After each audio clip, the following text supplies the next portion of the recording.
मोक्षप्रदायिनि मञ्जुळवासिनि वेदनुते पङ्कजवासिनि देवसुपूजित सद्गुणवर्षिणि शान्तियुते जय जय हे मधुसूदन कामिनि आदिलक्ष्मि जय पालय माम्।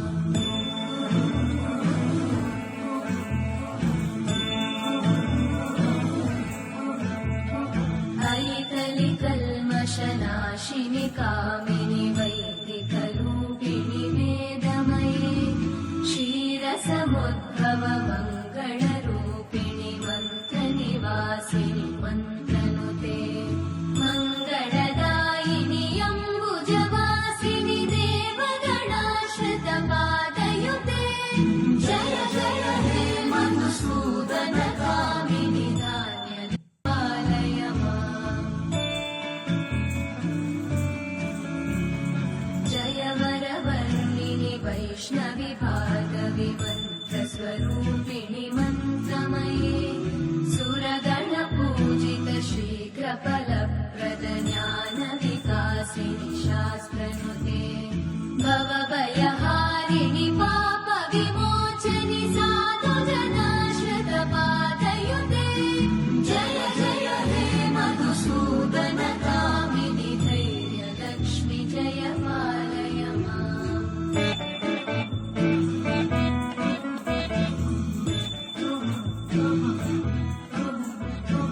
जय जय दुर्गतिनाशिनि कामिनि सर्वफलप्रद शास्त्रमये रथगजतुरगपदादिसमानुत परिजनमण्डित लोकनुते हरिहर ब्रह्म सुपूजित सेवित तापनिवारिणि पादयुते जय जय हे मधुसूदन कामिनि श्रीगजलक्ष्मी पालय माम्।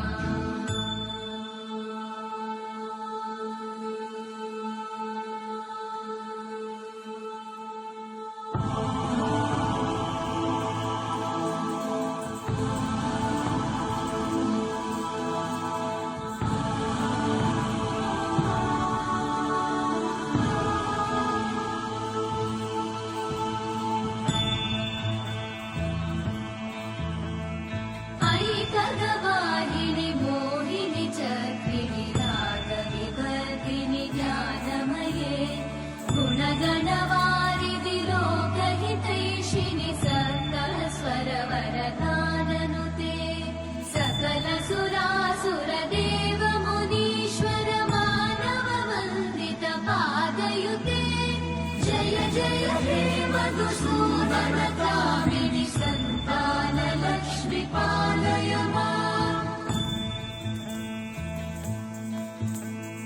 जय कमलासनि सद्गतिदायिनि ज्ञानविकासिनि गानमये अनुदिनमर्चित कुङ्कुमधूसरभूषित वासित वाद्यनुते कनकधरा स्तुति वैभववन्दित शङ्कर देशिक मान्यपते जय जय हे मधुसूदन कामिनि विजयलक्ष्मि जय पालय माम्।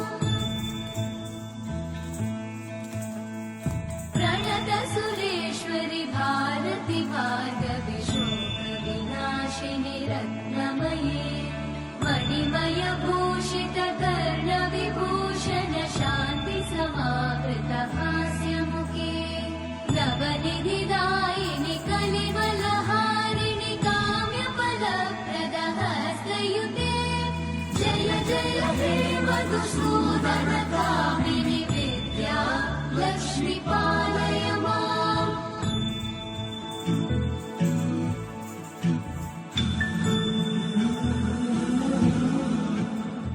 सुमनसवन्दित सुन्दरि माधवि चन्द्र सहोदरि हेममयि मुनिगणवन्दित मोक्षप्रदायिनि मञ्जुळवासिनि वेदनुते पङ्कज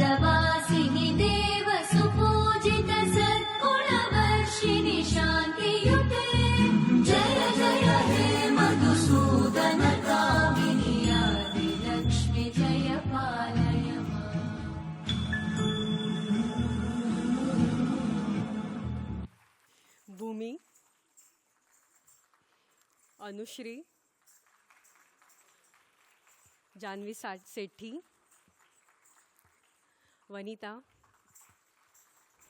नुपुर, वीणा, हर्षिता, जानवी सातकर, श्रुति, संस्कृति, शौर्या, अनुष्का,